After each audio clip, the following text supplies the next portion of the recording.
How are you? How are you doing? I know I'm not normally supposed to be here on a Monday, but there we are.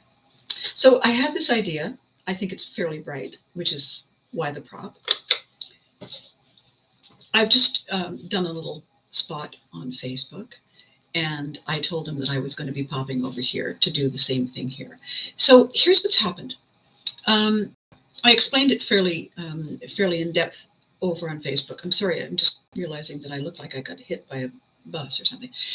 So I'm stepping into the shoes of sidekick, chauffeur, uh, cheerleader, supporter for a friend of mine who's going through a health challenge. And I made the commitment in the fall, and things are going beautifully. They are unfolding as they should. And now, this week, next week, we are going to be entering into a set of steps that have to be followed that I have never been engaged in before, and neither has my friend. The blessing is that without question, all of the healthcare professionals we're dealing with are fabulous. They are amazing. They are bending over backwards, sideways to pretzelize themselves to make sure I understand to the best of my ability what is going on and what is probably going on. And well, good morning, Tony. How are you? Big surprise to see you, to see me. One of the challenges in the healthcare industry, in any industry that is dealing with the public these days, is the shortness of everyone's temper, the shortness of everyone's ability to cut people some slack. Not only the shortness of those things, but also the size of the emotional cushion that we usually walk around with. Everyone has kind of been pushed to their absolute limits. And as a result, we're behaving badly. We're behaving like small children who really should have had a nap before we took them anywhere. And the reason we couldn't tell them to have a nap is that they're CEO of a company, or the head surgeon, or the guy driving the bus, or the policeman performing a traffic stop. And they're doing their jobs to the best of their ability. However, the best of their abilities are running thin. Because it's happening to them, I know it's happening to us. Because it's happening to us, I know it's happening to me. When I look around and I see it, before I start judging, saying, for heaven's sake, what is wrong with them? I realize it's me too. So I wanted to talk about that because I was getting myself all worked up about not being able to do the video tomorrow morning. Because tomorrow morning, when I normally do a video, at least when I post it live, tomorrow I will have been up at, what time is it, while it's still dark, in order to, put on the clothes, face the front, find the car, scrape whatever's fallen on the car off the car, get in the car, and take the friend to an appointment at a very early hour. And then by the time all of that is over, reverse the order of everything and then fall down. And while I'm face down on the kitchen floor saying to myself, oh, good, well, that went well. as I am wont to do. So I was really concerned because I'm I've made a commitment to do these videos, and I was trying to figure out why I was so upset, because let's face it, it's a video, and not everybody's watching it live. So how could that matter? And I was trying to track it down. What on earth am I really upset about? What is really the thing that's triggering me and making me, do that? And I thought, oh, I know what it is. I know what it is. I've made a promise, and I make my promises so that my tribe knows it can count on me, can depend on me to be there when I say I will be, to do what I say I will do. And if there are unforeseen circumstances, it happens so rarely that they will cut me some slack. And that's very primitive stuff, because what I'm really feeling is that very primitive cave brain that if the tribe can't count on me, why would they keep me? Why would they keep me in the cave? Why wouldn't they just jettison me if I was unreliable? Why wouldn't they get somebody else? That's where the emotional stuff is going. That's the panic button that is going on in the cave brain. It's not something that it can articulate. Feelings are not experienced in words, so we can't verbalize them. All we can do is scream and sob brokenly, and neither of those is particularly helpful in describing what's going on. So I thought, you know what? If it's happening to me, it's happening to everybody. So why don't we talk about it? Why don't we make this part of the conversation? So here we are today, the day before the video, and it is a lightly snowy morning. And over the weekend, I shoveled snow 4 times. I did 6 loads of laundry. I made meals and washed dishes and cleaned the house and, did all the things on top of planning how I'm going to organize my schedule around this commitment that I've made to my friend. If I'm going through it, you're all going through it. And I was reminded of that by a lovely subscriber, a friend of mine, a former fan of You Can't Do That on Television, who said, I'm paraphrasing here because I normally when I was really actively in show business, I would memorize all the good reviews automatically, but I'm paraphrasing here. And he said that he's, in the midst of changing career paths, and he's having 11 million second thoughts, and he's realized that he's started to wind himself up to convince himself that he's about to hate what he's done and that he will be unhappy in the new place. And why was he even thinking it? And so, in other words, undermining his decision and layering everything all over with guilt and whatnot, and making himself thoroughly unhappy, when what he should be doing is making himself thoroughly excited and leaning in and bracing himself for the fun he's going to have. The part that isn't fun is when you're the new kid on the block in town and you don't know where your house is and you feel dumb. And everybody immediately wants to go back to the way it was. Perfectly normal. All the time. Perfectly normal. So he had said that watching my video on spinning and find someone who acts as that calming hand on the top of your head to slow the spinning down. He said, I really wanted to thank you because I think I'll just watch this video several times whenever I feel panic coming on, which is, what a wonderful thing for somebody to share. How cool is that? And I thought, yes, yeah. In all this talk that I'm doing about leaning in, and all of this information I'm putting together in the Pivotry in Motion book collection, talking about what it is and where it comes from and why it matters and how good we are at it, I had forgotten to talk about the ripple effect. The backlash. What is it called? Backdraft. That's it. So when we make a brave decision, there is that moment in the aftermath of the yes, where part of you says, and that is normal. That is the primitive brain saying, okay, we had to leave the cave. We had to go out for food. Was it a good idea to do it now? What was I thinking? Everybody goes through that. It's normal. It's uncomfortable. What it is our survival mechanism, basically checking our mirrors, basically saying, did we forget to pack this, that, or the other essential? Do we need to go back and get it? Or are we just stalling and prolonging the agony? So I want to share some thoughts with you today because I have this morning just for you. So here it is. We never notice, because we're busy doing and being, that we are shapeshifters.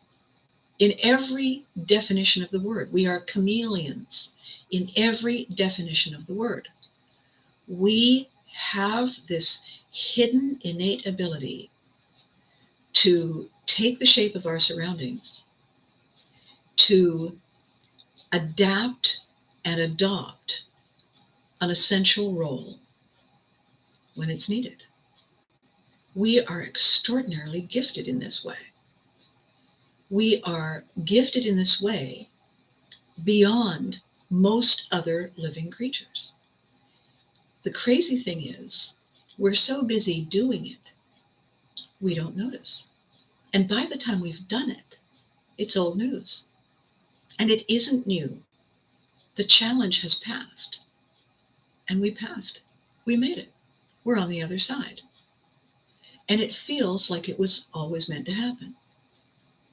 But in those initial moments when we say, yes, it's terrifying. It is legitimately terrifying. You have every right to be saying, I, and have no words. And the reason we have no words is because emotions are not verbal events. Emotions are sensed, not spoken. This is why it's difficult to put the right words together to explain love, to explain grief, to explain hunger and loneliness and relief and pleasure. We struggle. The best words that achieve that goal are usually set to music. Music transcends, crosses that bridge from words to feelings. And the music brings the words with it. And so they're married in our heads. It's like as a child, feeling safe and warm and comfortable and loved when your parent, your guardian, your caregiver made you a certain kind of soup and a certain lunch, a certain meal on a gray and drizzly day. And now, today, decades later, when you smell those foods, you also remember feeling safe and warm and loved. They're connected forever, way back deep inside. So what I want to begin to do with you in this pivotry in motion journey that we're on together here with these videos is show you the tools we automatically use to be who we want to be. So for today, the thing I want to explain to you, the thing I want to illustrate to you is this. When we are children, we are raised in a group, a small collection of human beings that we think of as our tribe. And in that group, there is always an alpha energy, always one. There could be a close second, but there's always one. And it is the alpha we all want to please. Why? Because the alpha has the power to say, okay, redundant, and boot us out of the cave. It is the alpha who says, and you will be the teacher, and you will be the helper, and you will be the hunter, and you will be the gatherer, and you will be the healer. The alpha gives us the roles we play within the tribe in order that all of us survive. We never ask ourselves how the alpha came to be so powerful, how the alpha reached the top of the pile, and whether or not it's lonely up there, and whether or not they ever second guess their decisions. We're just so busy learning and following and doing and complying. We never think about that. And because we never think about that, because we can't really step outside ourselves and go over and stand where they are, because A, we're busy, and B, they're busy, we have no idea what it's like to be on the inside of the alpha as the only one on whose shoulders our survival rests. So life goes on. When we're old enough to leave the cave, in this case, the house, and we are sent off to school, you know the first thing we do when we get to school is we look for an alpha. We look for somebody to lead. It's usually too big a concept to think of the principal of the school or even the teacher of your class or the superintendent of the school board as the alpha. What we do is we look for somebody who reminds us of us, except that they seem to know what they're doing. We look for the alpha personality among us, and then we want to be like them. We end up dressing like them. We end up talking like them. We end up acting like them. We are imitating because this is how we learn. This is how our alpha taught us at home.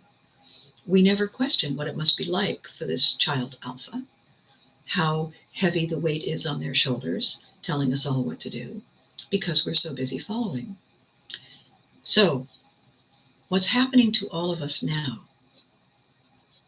is that we are coming to times in our lives when we are ready to claim our alpha ability at something. We are ready to say, I own this. I'm walking here. This is mine. And I am going to lead. We say, yes, I'm going to start that diet. I'm going to change my house. I'm going to color my hair. I'm going to quit smoking. I'm going to do more exercise. Yes. And then we have second thoughts. We want to revert to the safe space where somebody else told us what to do. When we try to revert, all the people we shocked with our decision to change says, no, you don't want to change. You don't want to change. We want to keep you right there in your place in the tribe. You don't want to be an alpha. You'd have no idea how to do that. You'd be no good at it. And in our weak moments, we say, yeah, you're probably right. You're probably right. We second guess, and then we feel guilty for even trying. And then we fall back. And then we're very sad because we gave up on us when we really wanted to. And we tell ourselves, it wasn't meant to be for me. I was talking to another friend the other day who said that she was raised to believe that she was not good enough. And so we talked a lot about who raised her and what they were like and what that tribe dynamic was. And I said, would you like me to tell you what you're not good enough at? And she said, what? And I said, would you like me to tell you what you're not good enough at? And she said, wow, I didn't see that coming. I thought you were going to tell me that they were crazy. And I said, oh, they're not crazy. They're absolutely right. And I'm going to tell you what you're not good enough at. You ready? She said, I guess so. And I said, okay. They wanted you to be less than you are. They wanted you to stay in the comfortable place they've made for you in that little tiny box over there in the corner. And you're too big for that box. The fact of the matter is you've always been too big for that box, except that now it's noticeable because now you really are too big for that box in every way, shape, and form. And so by their definition, you're not good enough. You're not good enough to conform to the story they've told themselves and you about who you are meant to be. You are bigger than that story. You are ready to claim your alpha. You are already on the path. So what they wanted you to be and how disappointed they are is not a reflection of you. It's a reflection of them. You have outgrown that tribe. You have outgrown those rules. You are ready to form your own tribe and lead. And that you are more than good enough at because you're already there questioning it every day. And she said, oh my God, you're right. And I said, and every day that you've questioned it and you've said, let's give this a try and let's give that a try, you have found yourself surrounded by people cheering you on, thanking you, and stepping into the roles that they can fill to follow you.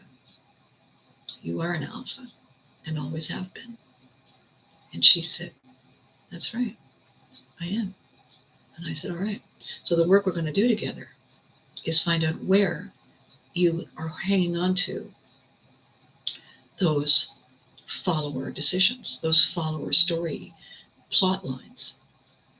Recognize them and rewrite them. So my theme for today on this video and the shorter one that I posted on Facebook is Plan B is essential, because plan A, no matter how well it's going, is always going to require tinkering, revising, resetting, redesigning, reinventing, redefining. And what do you do while plan A is under construction? You can't just stand there on one foot and imitate a flamingo. You need plan B. And while you have plan B, you also need, for your peace of mind and for the peace of mind of everyone who's with you, is the certain knowledge that there is a plan C waiting in the wings. When we can remember how valuable that is, how necessary it is, and we take the time to just jot that down, everything becomes easier. I was legitimately winding myself up, anxious about the fact that I didn't have a plan B for my video tomorrow here at 10 o'clock. I had to pull back and say, okay, there are people who watch it live at 10. There are more people who are watching it when they have time. That's the whole point of this wonderful invention called the internet. It's on demand, on your demand. It's the buyer's market. You get to watch when it serves you. So if I can't come up with my video in the moment that I defined months ago, I'm allowed to have a plan B. I'm allowed to set something in motion, and I'm allowed to use that decision I've made and I'm making in this moment while I'm talking to you as the subject of the video. Because if I'm going through it, we're all going through it. And the reason, the biggest reason of all that we are going through it is that we are forgetting that it takes time to build the simple, repetitive, unconscious habits when things change. It takes time for these habits to become ingrained.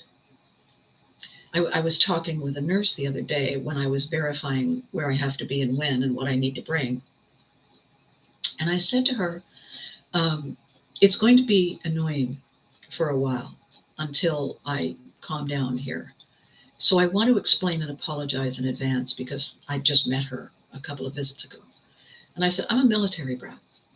And what that means to everyone else is that my entire life is founded on uncertainty in a way that is slightly different from most people's experience. Most people look forward to growing up in one place. They may change houses, they may change jobs, but most people don't change homes. They don't change, and if they do, they don't change cities or towns or states. I know people who have never left their area code. The comfort they have is the context inside which everything makes sense. Everything is the underpinning for the simple repetitive habits that make life seem easy and safe and comfortable. My house is always 2 blocks from the church or the convenience store or the gas station. So I know where my house is relative to other local landmarks. So I said to the nurse, you know what? I don't know that. My house ends up being in different places all the time. Every reality is temporary. How do I know that? Experience. My simple repetitive habit is to know where my suitcases are because I'm going to have to be packing soon. Do I like it? No. Is it something I had to learn? Yes. Am I good at it? I'm brilliant at it. So what I need to do for my sanity and for my ability to step up and be the person that people can rely on is find the context that everyone else can automatically see.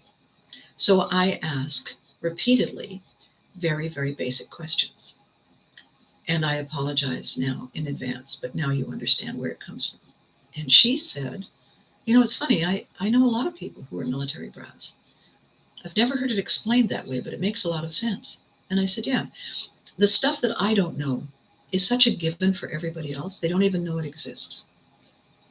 And this key little statement I just made is also true about our ability to shapeshift, about our ability to become someone we're ready to be when we feel the moment has arrived. What holds us back, what gives us second thoughts, is wondering if we're going to be good at it, is wondering, since it's brand new and we don't know where our house is, if we're going to mess it up, if people are going to be disappointed and boot us out of our new cave. Mutiny on the Bounty 2.0. This is what causes so much angst. This is what causes so much kvetching. This is what causes so much bad behavior. People are stressed, and they're stressed in an unfamiliar place. So they're not behaving well. They're not doing their best. They're not rising to the occasion. They're too busy screaming and running in circles to remember that they always have a plan B and that there is a plan C waiting in the wings. The thing I want to tell you that is absolutely true is you are never alone. You are never alone.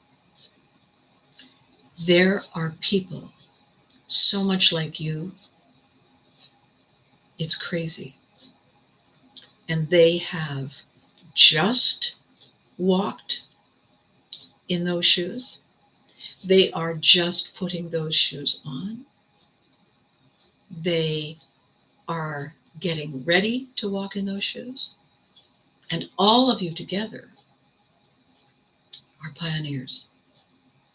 All of you are standing on the brink of transformation from where you were and who you were to where you were always meant to be. And you're not alone. You're never alone. So there's a little hack that I've started to use, and it's pretty incredible. I kind of, I don't want to say I laughed at it because I have respect for the person who explained it to me, but I was thinking, well, we'll give it a try. We'll give it a try. And here's what I do. I got a little notebook, and every night I write down what was amazing today. Sometimes I say I'm grateful. Sometimes I say thank you. Throw it out there. Thank you. What I write down that is amazing is the fact that I was able to shovel the snow off the car twice, that I was able to push the snow to a place where when the guy comes with the big grader, he took all that snow away, so I didn't have to. How amazing is that? That I was able to climb the stairs and get back in the house and take all the outside clothes off without sobbing brokenly on the kitchen floor, because I've been doing this now for a while and I'm getting in better shape. I have my little pink shovel and it's working just fine. And I smile to myself thinking, who'd have thunk it? Not me. And yet it's working. Isn't that amazing? And this journey that I'm on, helping my friend, did I ever think I'd be doing that? No. How's it going? Okay. Everything's working. Would it be great if we didn't have to do this? Yes, absolutely. But that's another time and another incarnation. We do have to do it. So how amazing that it's going well. And that's all I do. I pause for a minute and I think of the things that went well. I didn't burn dinner. It actually tasted and looked, it tasted like things people remember, and it looked like the photograph in the recipe book. How incredible is that? I don't ache in places that are alarming. And it's just these small things. I had a great phone call with my friend. I had a wonderful opportunity to try on something that came in the mail that actually fits. These are small, simple wins. And the reason I started writing them down, this friend said, is it's easy to forget how good we are in our alpha role. It's easy to forget when we're caught up in all these new responsibilities and all these new demands and all these foreign paths we're on. It's easy to let ourselves get wound up with the adrenaline racing, leaning into fear instead of, all right, then, we got this. We are not alone. We have the tools. They're hidden powers. And over the months to come, I'm going to show you where they are and how good you already are at using them. And I hope you're excited by the opportunity because it's going to be a lot of fun. You are going to be saying, how did she know that? How did she do that? How did she suck me through the keyhole and I'm on the other side without even realizing it happened? And I will say, that's my little secret. We never give that away. Okay? So I don't want to keep you longer. I know this came as a surprise today. I hope your day is going well. I hope your week is unfolding well. I hope you are safe. I hope that the people who love you are telling you and letting you know that you are not alone. Why? Because you deserve it. You're amazing. Thank you for watching. Thank you for taking the time. I'm sorry, not sorry that I surprised you with the video on an early day. I will be back for sure on Thursday, and with any luck, I will have news about what's going to be unfolding as the days come. In the meantime, you know the drill. Be good to you. You're worth it. Remember to hug your loved ones. What they put up with, oy. And I will see you very soon. Thanks for watching.